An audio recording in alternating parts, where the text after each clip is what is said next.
little bit closer. Just, we're gonna do it from here. Don't move, come back. Do it from here, hands up. Now, I want you to just from here.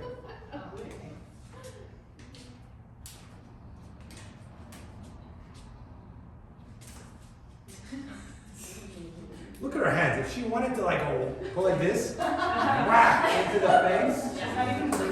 Yeah, right? So your hands are up. So now what I want you to do, try to grab the back of the hair, try to grab back, go with two hands, try to grab the throat, but go one at a time, just boom, stop.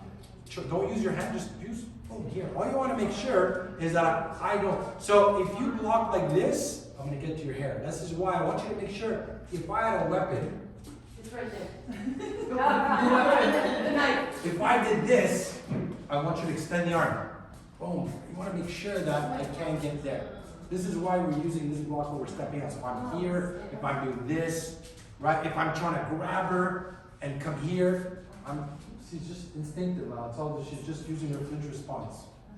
Because her hands are up, just mechanically she's starting to get it. I have a question. Yeah. What if like you have, because our hands are up, right? Yeah. What if you try to like get to your hands with a knife? Like you don't want to like. So that's a different story. If I have this and you see a knife. And you're whipping it around. Okay, your first. You see this, and I'm doing this. You run. No. But here's the reality, and I don't want to scare you. I don't want to scare you, but here's the reality, because I've done a lot of pressure training, and I don't want to cover knife with you girls. But if you see this, the last thing you do is engage. Your objective is to get out as quickly as possible. Yeah, right. Now, the problem with this, I've pressure tested this, if we're in a bedroom, you're never going to get to the door. Even if you have 10 feet, with all the obstacles, a chair, a table, if the door is locked, I will get to you before you get to the door.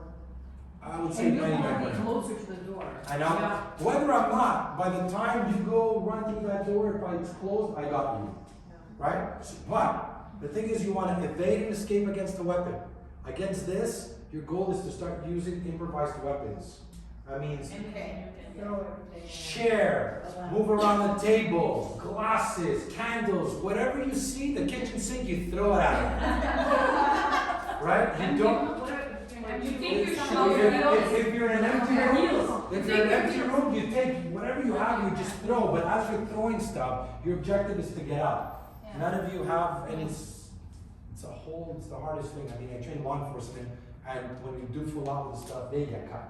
So the best advice I can give you is, this is why we start from here, that if you see the hands, right away your awareness kicks in. My awareness kicks in. Okay, he's with us. I was ready to go on attack mode.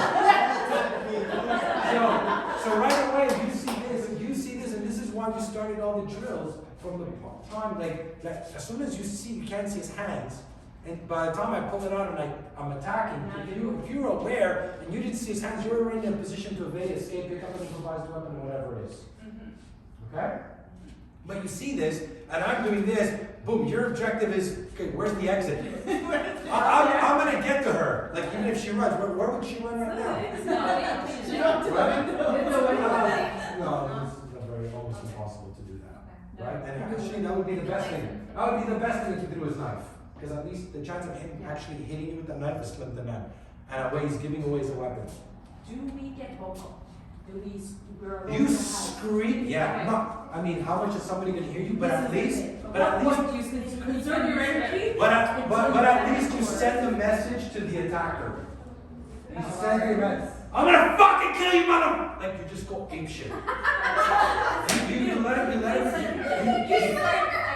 You make him think. There's a big difference between and I'm gonna kill you. Yeah, but that's what I want. Let him know that you're like, holy shit, this girl's psycho. Oh my gosh, she's crazy. Yeah, like, I mean, at least send a message at least. Break, girls. Again, that comes down to survival. I don't want to get into this. This is why we talk about awareness. As soon as I don't see his hands, assume he has a weapon, especially if he's trying to get close. The fight starts at that very moment. By the time I pulled it out, first of all, 81% of knife attacks happen within 3 feet. 78% are deployed within the last 3 seconds. So it's here, and I deploy at the last second. It's 3 to 4 slashes per second. So your job is to Get get out. Don't engage, don't try to take it down. Unless, if your life depends on it, it's a whole different thing, but I don't want to cover it. But again, all I'm doing is at least giving you the tools for you to be aware. Okay? So it's in a bedroom. We don't try to make a break for the door. We try Oh, you try to make a break for the door, but if he's standing in front of the door, then you gotta fight it's using improvised weapon. But as I'm using any improvised weapon, my objective is to move at the same time. I'll talk about quickly improvised weapons. Projectile, dynamic, and static. Projectile is what? I start throwing everything. There's candles, bottles, frames, whatever you can pick up, you start throwing. Even if I throw it on the floor to keep distance. If I'm looking at dynamic, well, then I use the chair to like just keep them back. Or I use this to just use here to like, I'm here. Whatever I can pick up. Dynamic is everything I can use that I'm holding. And static is, well, you know, is there a coffee table? Is there a kitchen table?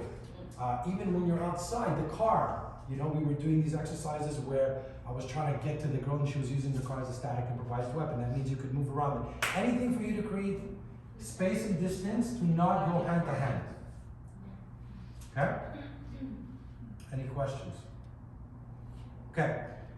Let's break down a few strikes now. Actually, we're going to do the drill with the hands down now.